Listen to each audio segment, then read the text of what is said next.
G'day guys, welcome to PBHQ. This is episode number 371. I am Dwayne Nichols. We are winding up the paintball season for 2023, and to finish the 2023 paintball season, the Super Sevens Pro event happened over the weekend, which is the last of the major speedball events here in Australia. There is still Total War to come, a couple of club days and Christmas sort of get-togethers and that type of thing. But as far as the competitive paintball scene for this year, the Super Sevens Pro Division was the sort of like the end of the year, and that has happened this weekend, just gone.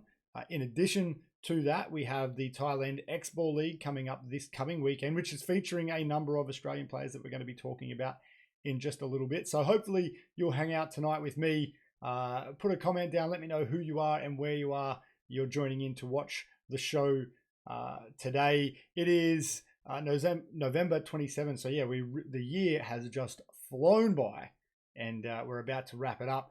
Let's get on with a couple of mentions for major sponsors of the show. The first of which being paintballshop.com, and they've got two things that sort of go hand in hand to mention for tonight. And the first of those being, if you buy a die rotor LTR, you will get a free die speed feed or quick feed that goes along with that. So the die rotor LTR, they're sort of like the original rotors have been rebranded as the LTR after the Rotor 2 came out.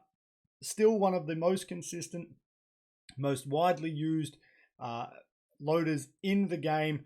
Fields in particular using them across the board. If you go to any field that have upgrade guns, almost certainly they'll have the original rotors, all these LTRs, and you can get yourself a free speed feed, which some companies now speed feeds, a few companies speed feeds are free when you purchase the loader. That's not always the case, and it's certainly not the case with the die LTR given their price point. But at the moment at paintballshop.com, as part of their Black Friday sales, that is an option for you. In addition to that, if you're looking at paintballshop.com and you're looking for a budget marker, if you've got a friend or a family member getting into the game and they're not sure on what to get, well, they can pick up a die CZR. So these are like the more recent version of like the proto rails and that type of thing. And I had heard and had seen a lot of horror stories with the earlier entry-level die markers. But after speaking with Mike Wybrew from paintballshop.com today, he has said that they've come such a long way with these entry-level markers. And I'm not that familiar with the CZRs, but he said that they've sold literally hundreds of them. They've only ever had 3 back for warranty work, and it was all user error, one being as simple as a dead battery. So yeah, I'm quite surprised to hear that, because I was ultra cautious in the past with those entry-level guns from Dye. Mike said 100% not the case now. They're selling heaps at paintballshop.com, and at the moment, as I just said, you can save yourself $69 if you go to paintballshop.com and buy one of the die CZRs at the moment. They come in a bunch of colorways. They'll shoot 15 balls per second. Mike said they're ultra consistent, and yeah, he's really impressed too. And if you're familiar with Mike, obviously a Planet Eclipse dealer for the longest time, his team SWAT have shot Planet Eclipse forever. He is always quick to promote Planet Eclipse, but he spoke very highly of these die CZRs. So if you want one, between the CZR and the die LTR, it's only a little over 800 bucks, gun and loader.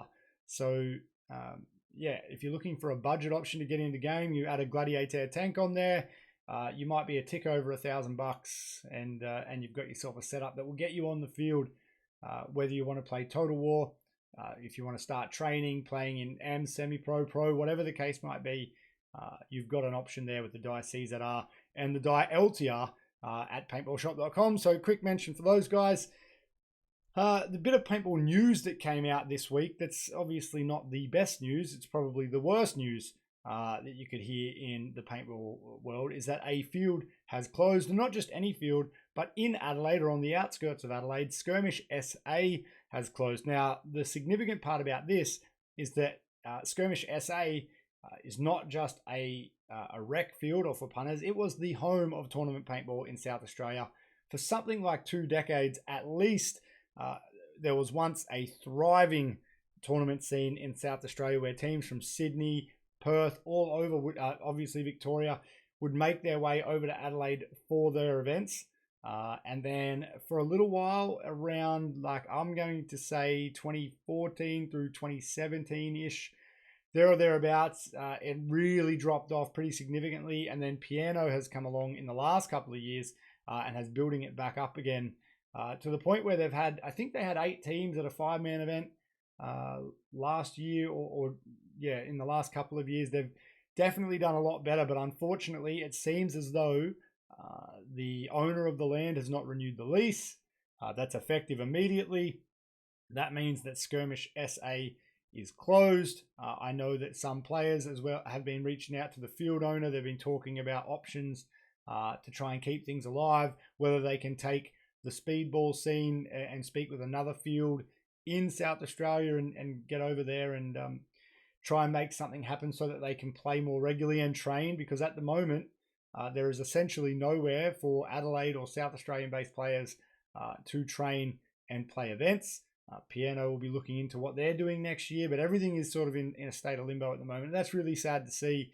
Obviously one of the capital cities here in Australia, and a scene that's been growing, albeit slowly, but the last couple of years has been picking up again. And for them to not have somewhere to train and play is really disappointing. So Will McDonald sent that news through over on Friday, and then it started sort of circulating online by the evening on that night. So that's disappointing to hear. Hopefully the Adelaide-based players, whether they're heading to Super Sevens like the Bounty Hunters have this year and the Assassins have in the past, whether they head to Victoria like the Jokers have and other teams have in the past as well, or hopefully they can get something happening locally.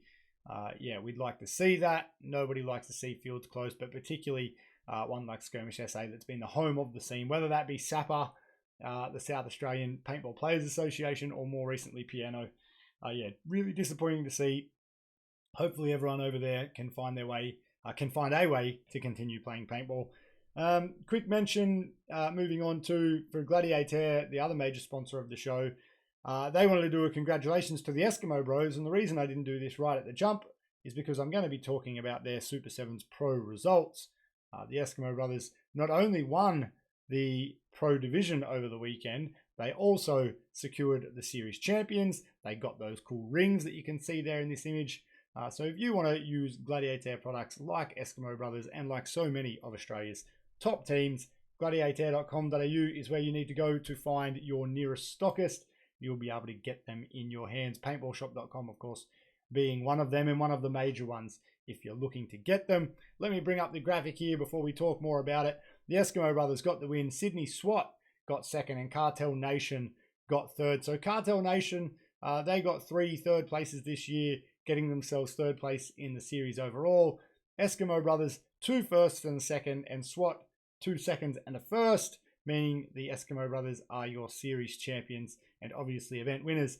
It came down to Eskimo Brothers and SWAT in the final, and it was an incredible final. I worked all day, or most of the day Sunday, so missed the live stream. And across, I mean, it was only 5 pro teams, but when I went back and watched some of the live stream, I think the quality of the live stream from Adam and the guys there, they had Macca and Jamie up doing commentary. I think the quality of the live stream, the cameras and everything was the best that I've seen. It is such a shame that all of that effort is put into less teams than what we're used to with the Super Sevens Pro Division. I hope in 2024 there's some change there. I hope the existing teams stay in the Pro Division and some semi-pro teams make the step up, or some new teams are formed. Now is the time to start talking about that. Super Sevens have already announced their dates for 2024, so if you want to make plans, it's not too early to do so. You can start looking ahead towards next year, getting your team organized for that event. The final between Eskimo Brothers and SWAT was an incredible match to watch. If you haven't seen it, jump over to YouTube, jump on the Facebook page for Super Sevens and watch that.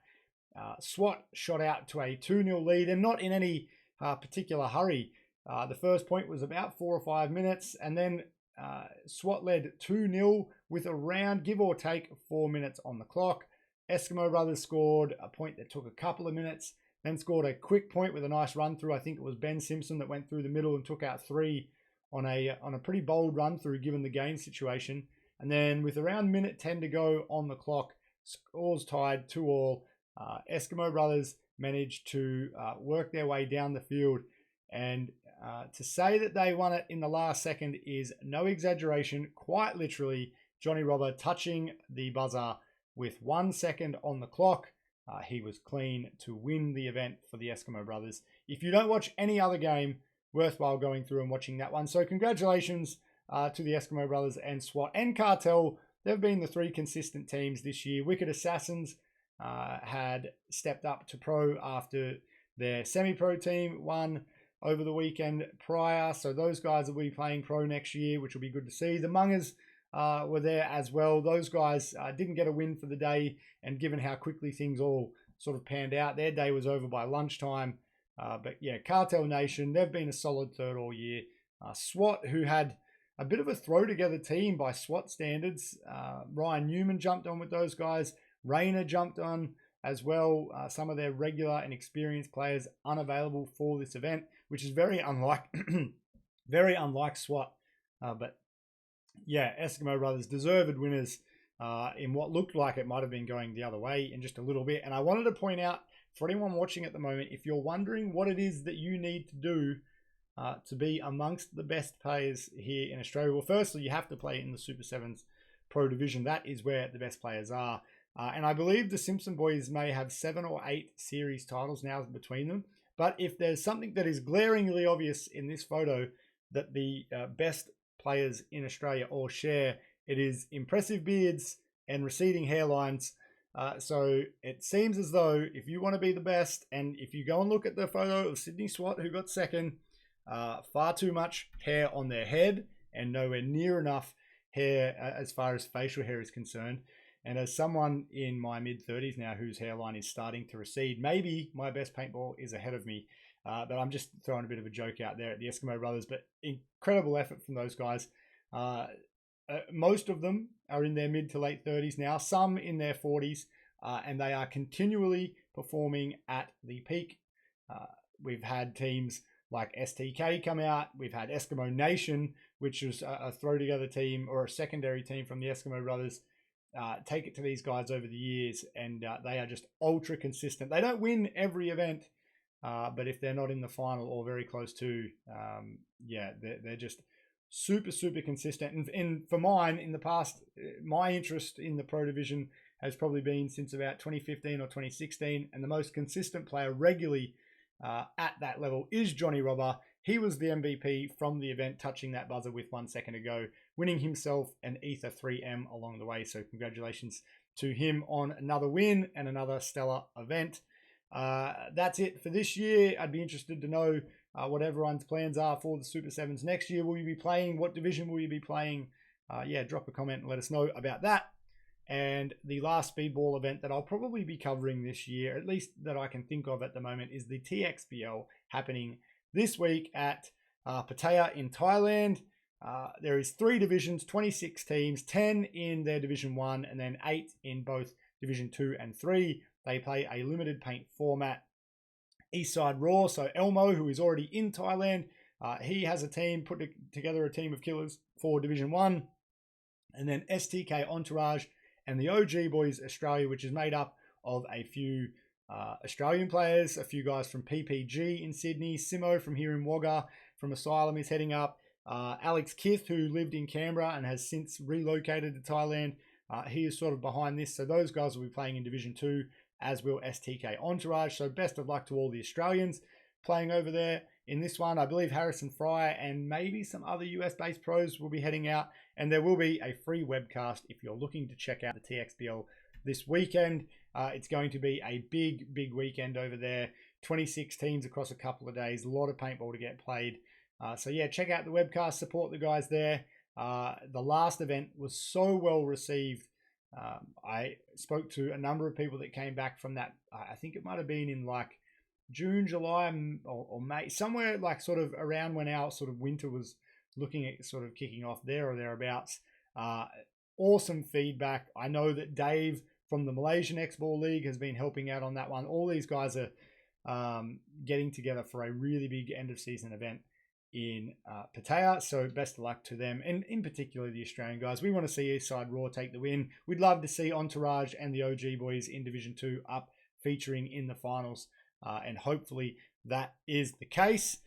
That's pretty well everything that I've got to mention for tonight. The only other event here in Australia that is coming up is right here, Total War on December 10. So if you are in Sydney or anywhere in Australia and can get to Sydney and want to play the last Total War of the year, the biggest scenarios here in Australia, well, Total War is exactly that. Essentially, they're the only big scenario games that are happening in Australia at the moment. Well, get yourself registered for that one because we're going to be talking about that next week, and that will lead us in to the end of the year. But also next week, I'll be back live next week as opposed to pre-recorded as tonight's show has been, and we'll be doing a giveaway on tanks for your team for people that have been signed up to the Patreon for the entire year. So that list is somewhere between 60 and 70 people. If you're on there, you've got a 1 in 60-ish chance of winning tanks for your team. One of the best prizes I have ever given away via PBHQ. So I hope you will join me next Monday. Until then, guys, have a great week. Hit the like button, the love button, the share button, and I'll see you next Monday. Bye.